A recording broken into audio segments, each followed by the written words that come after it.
Oke, selamat siang semuanya.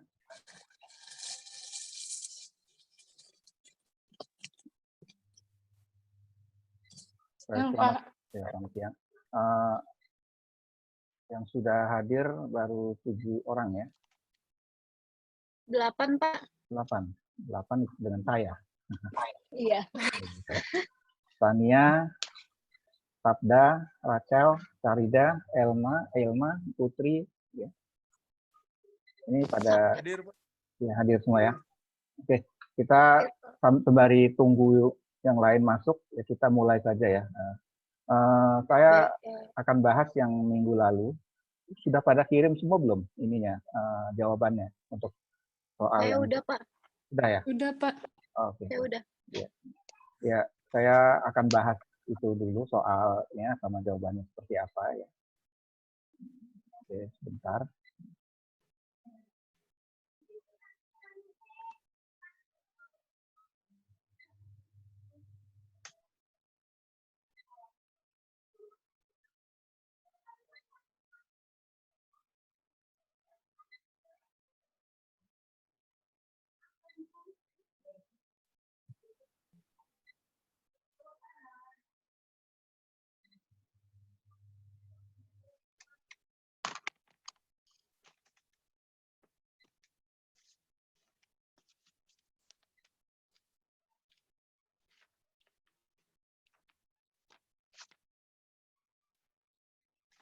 Ya, sudah masuk ya screen-nya.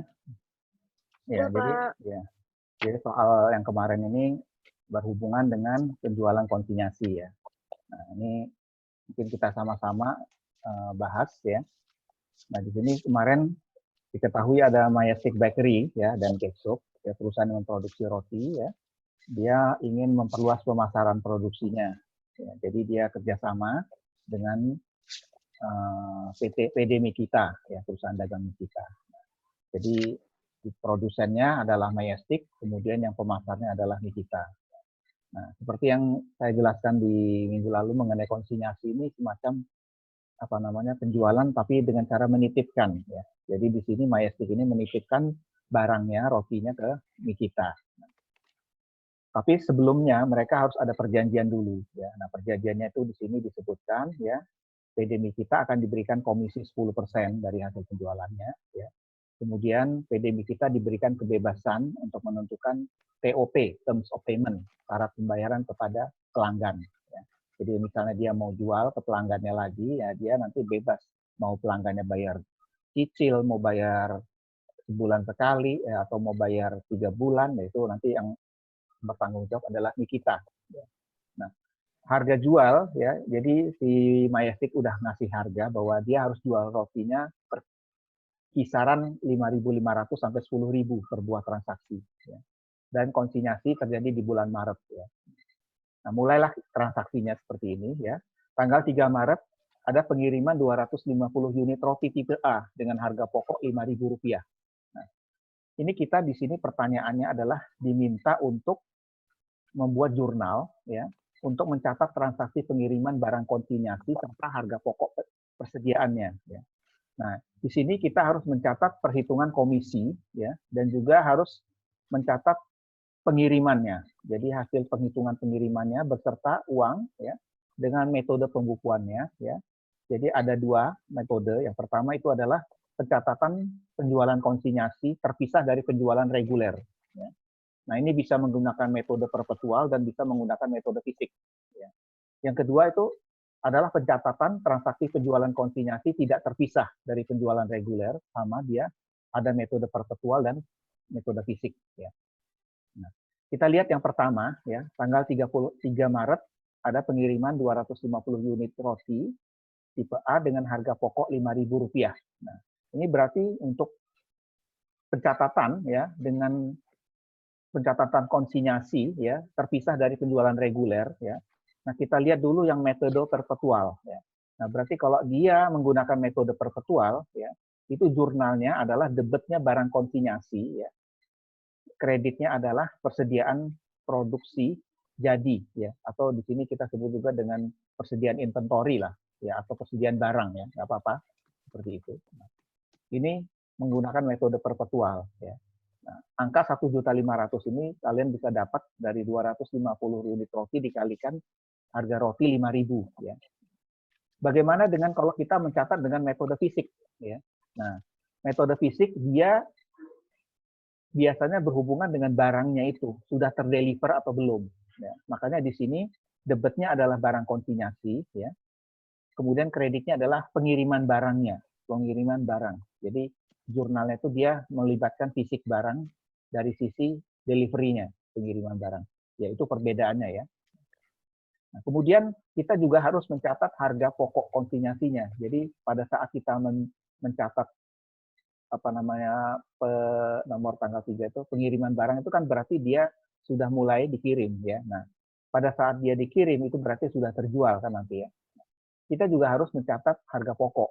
Ya. Harga pokok itu adalah harga di mana barang itu kita beli ya dari si Majestic. Nah, berarti di sini debitnya adalah harga pokok konsinyasi ya. Kreditnya adalah barang-barang konsinyasi. Jadi dia membalikkan jurnal barang konsinyasi yang tadinya ada di debit menjadi kredit ya. Jadi yang dimunculkan adalah harga pokoknya. Ya. Nah, untuk metode fisik dia sama jurnalnya karena dia tidak merepresentasikan hal-hal yang lain. Jadi tetap aja kalau barang itu terjual dia pasti ada harga pokok yang harus dibalik ya. Kemudian kita lihat yang soal berikutnya tanggal 5 Maret ya. Ini menjual 200 unit roti dari Bina Sarana Informatika dengan harga jual per buahnya 6.000 ya. Berarti nanti di sini jurnalnya adalah di sini mencatat pengiriman 250 unit roti ya. Oke. Nah, itu berarti nanti kita harus mengalihkan antara yang nilai 200 ini dikalikan 6.000 ya. Berapa nanti jumlahnya ya. Ini harusnya tanggal 11 Maret ya, sorry saya salah.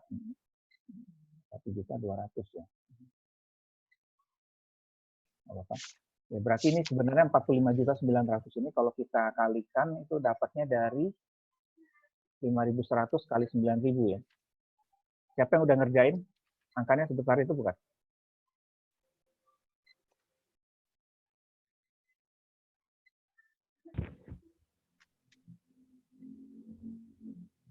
Iya, jadi ini sebenarnya yang tanggal 11 Maret ya, betul ini ya. Jadi yang ini adalah pengiriman roti yang 250 unit roti ya, yang dibeli oleh BSI ya. Nah, berarti jurnalnya dia sama, barang konsinyasi debit, kreditnya adalah persediaan ya. Cuman jumlahnya 45.900. Nah, kalau untuk metode fisik dia ingat kreditnya di sini adalah bukan persediaan tapi pengiriman barang ya. Debitnya adalah barang konsinyasi. Nah, kita juga akan membalik harga pokoknya ya, karena dia begitu sudah lepas, berarti dia harga pokoknya nanti harus kita balik barang konsinyasinya di sini dari debit menjadi kredit ya. Seperti ini. Nah, untuk yang di metode perpetual ini tetap sama, pencatatannya sama ya. Nah, kemudian tanggal 30 Maret bagaimana di sini?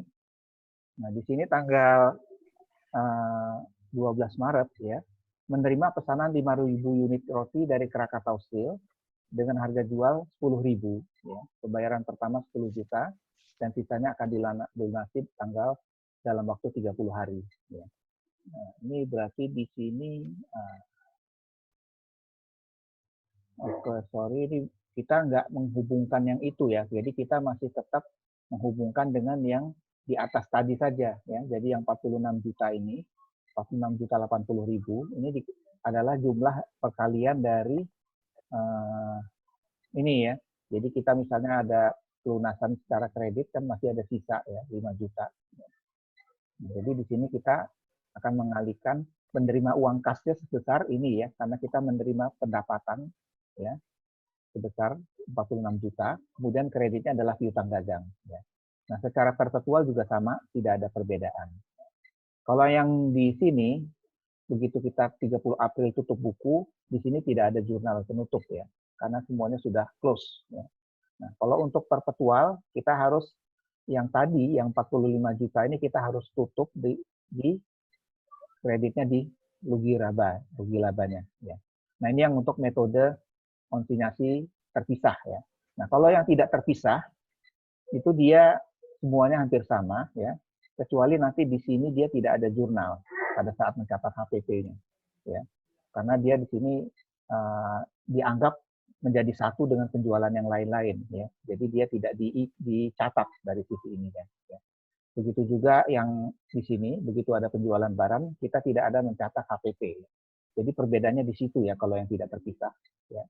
Nah, selain itu dia pada saat kita akan mencatat menutup buku ya. Kalau kita menutup buku pada jurnal perpetual ini, dia kreditnya ke barang konsinyasi ya, bukan ke rugi laba. Jadi dia tetap ada di barang yang bertanggung jawab itu adalah di barang konsinyasinya ya. Seperti itu. Siapa yang jawabannya sama seperti ini? Apa ada yang beda? Sama, Pak. Oke. Ya, ini pendahuluan aja ya untuk menjawab yang minggu lalu ya. Jadi untuk penjualan konsinyasi, saya pikir materinya sudah selesai ya. Jadi kalian tinggal melihat aja bagaimana bentuk-bentuk jurnalnya ya untuk penjualan konsinyasi seperti apa ya. Jadi contoh-contoh ini bisa menggambarkan bagaimana proses dari penjualan ini. Nah, untuk selanjutnya saya masuk ke materi yang hari ini ya.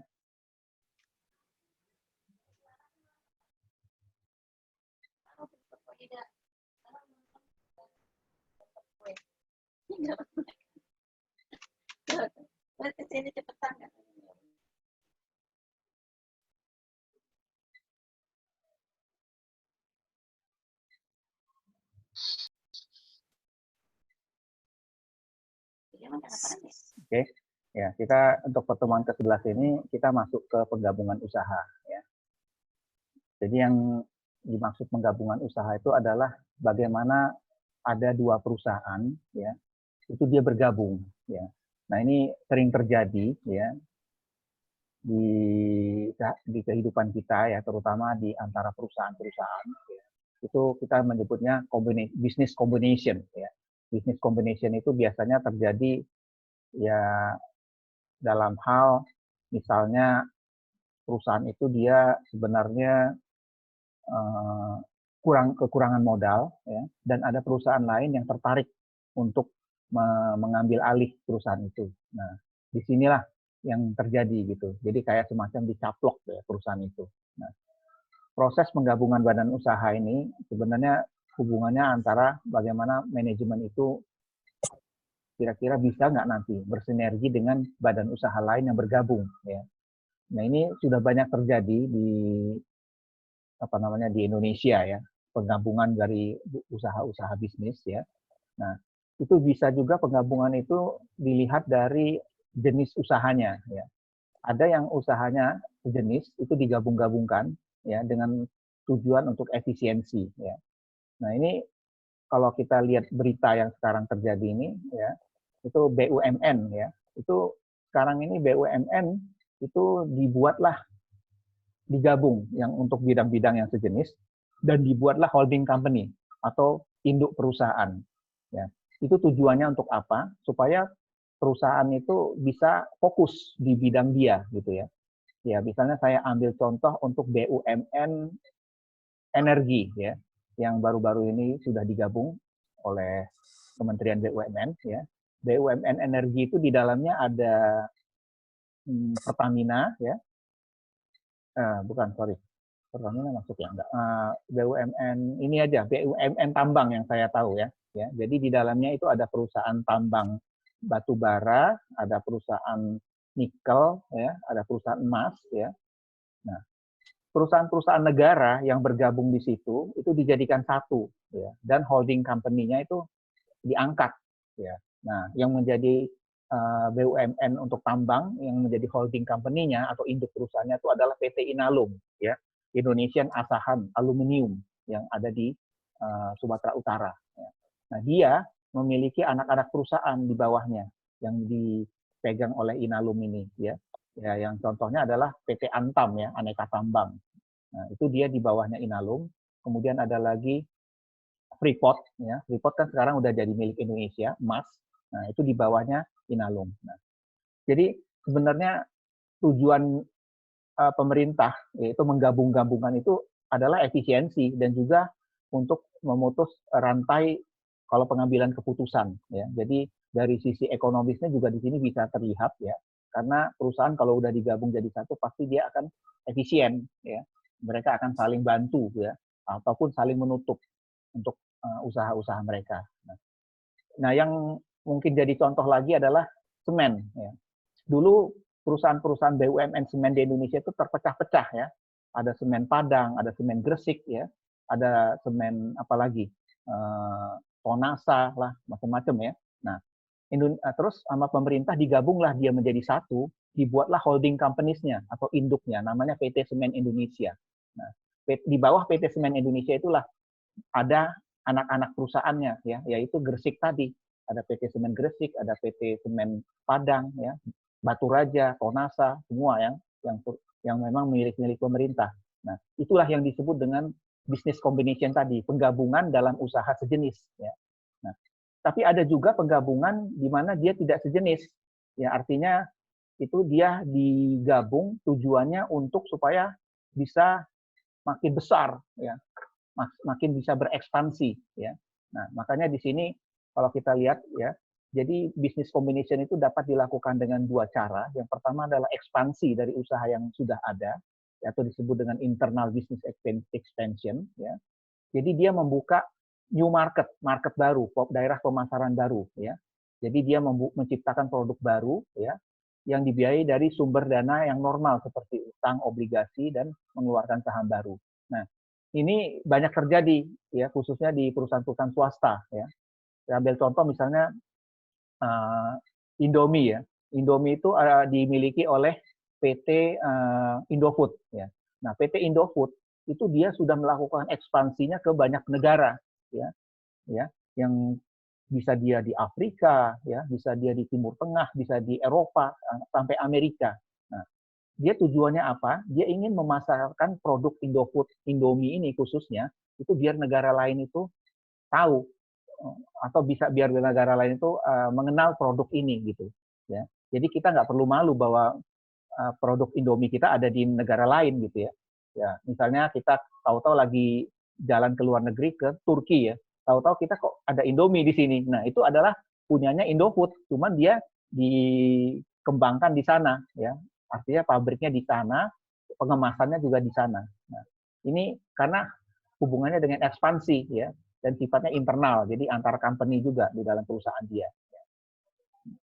Ada lagi misalnya kayak ekspansi yang internal, contohnya ya kayak tolak angin ya. Nah, mungkin kalian sering nonton di TV ya, bagaimana tolak angin kita ya, yang sejenis jamu itu dia hampir ada di seluruh dunia.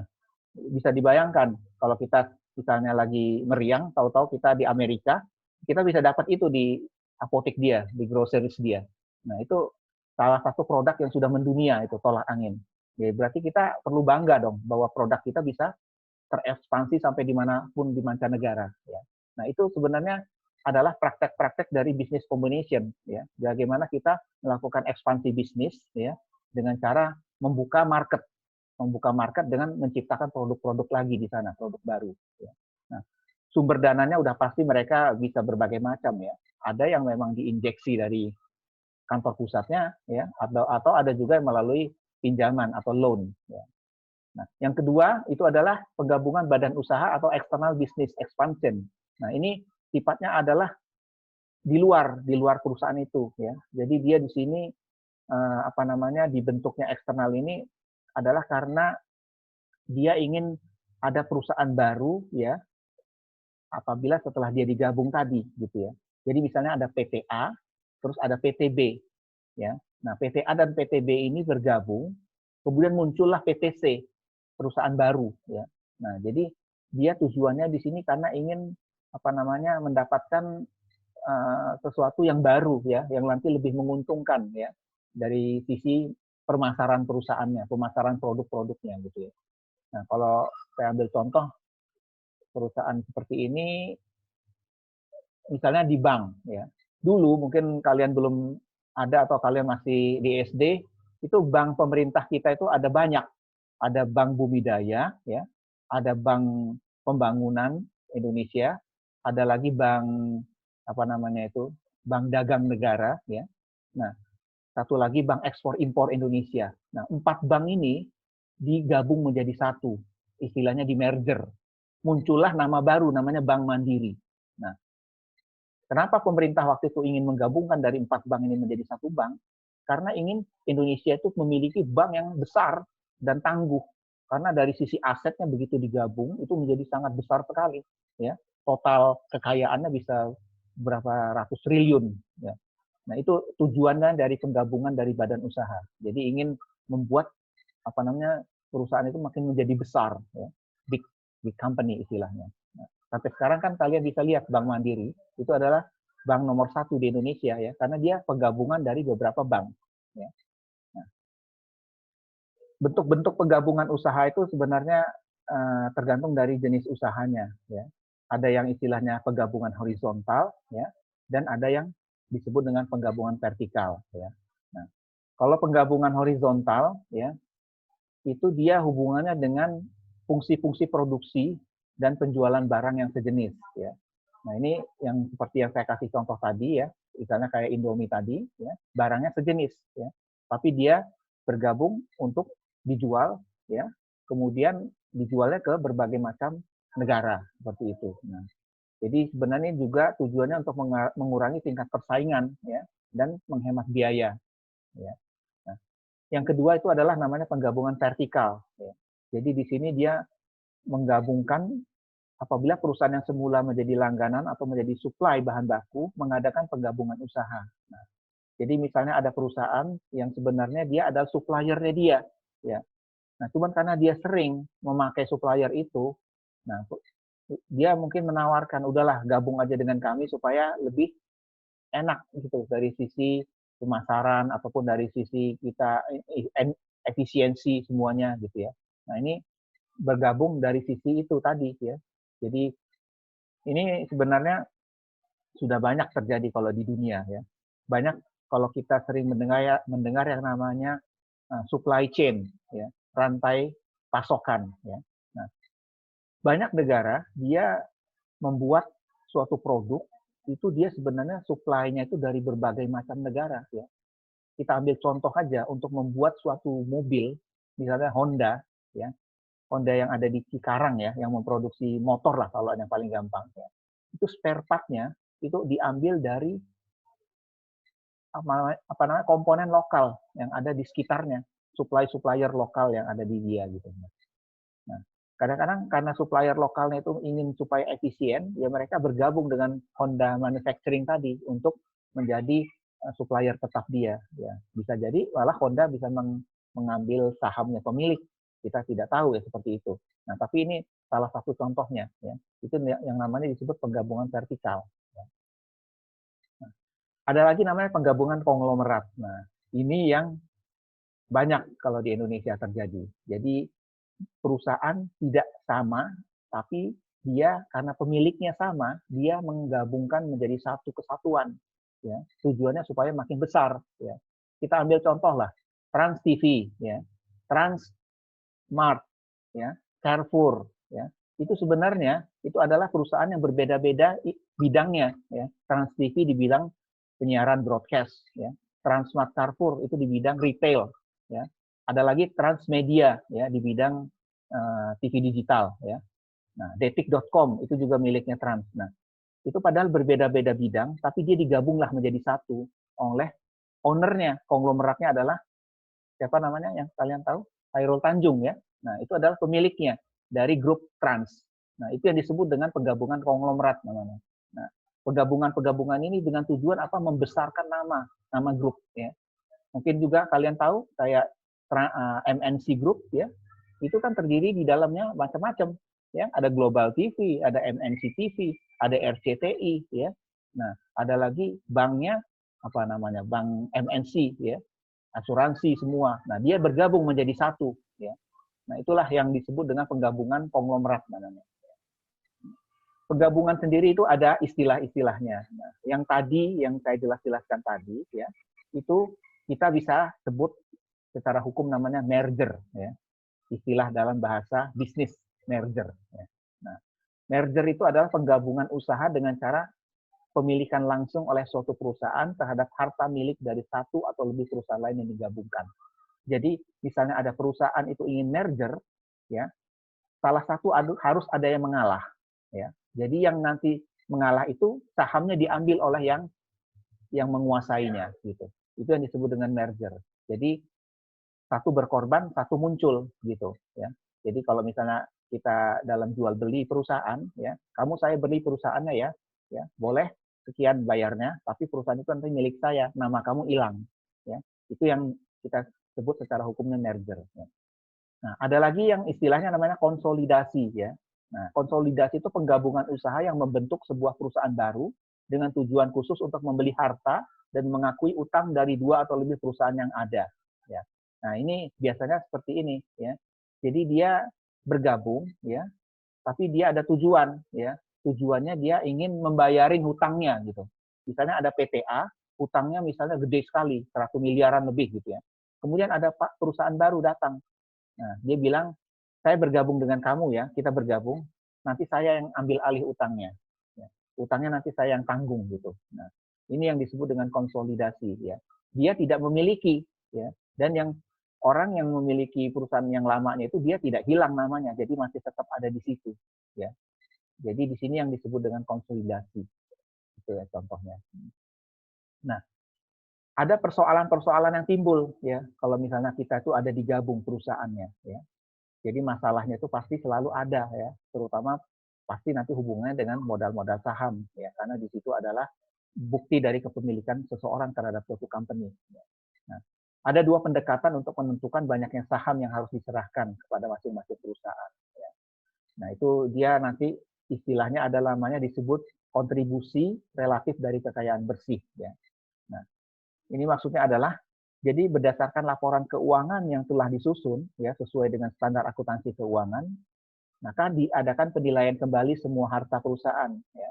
Misalnya investasi ya, cadangan keuangan piutang sesuai dengan harga yang berlaku pada saat itu untuk menentukan kekayaan bersih relatif yang akan diserahkan ke perusahaan yang baru ya. Jadi pada saat perusahaan itu ingin diambil ya, dia dihitung dulu totalnya, total aset kekayaan dia ya. Asetnya dari hartanya, piutangnya semua ya.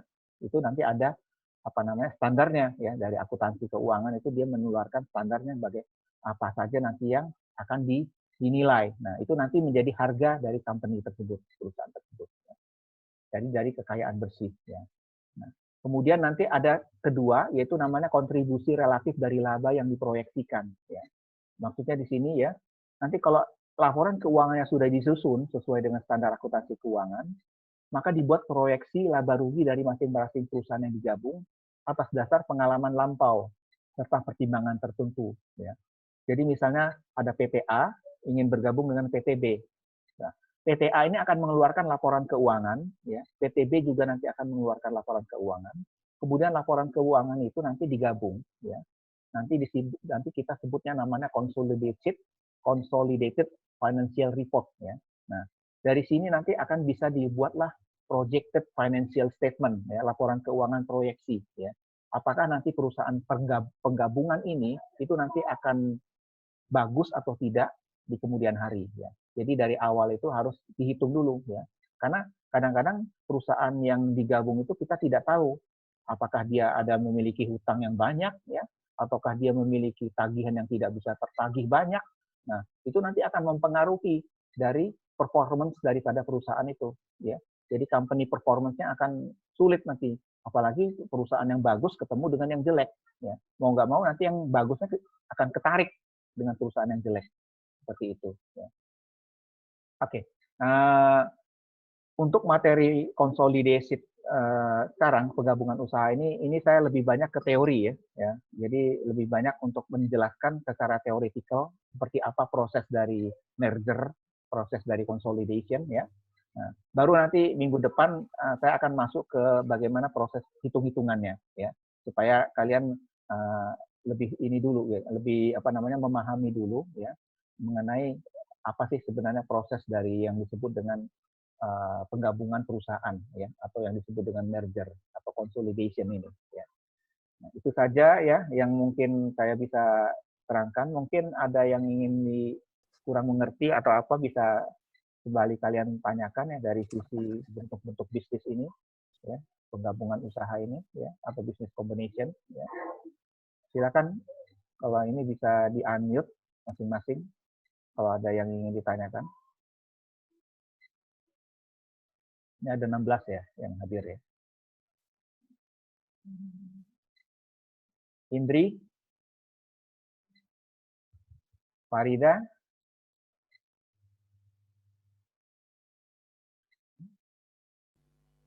Siva Amelia,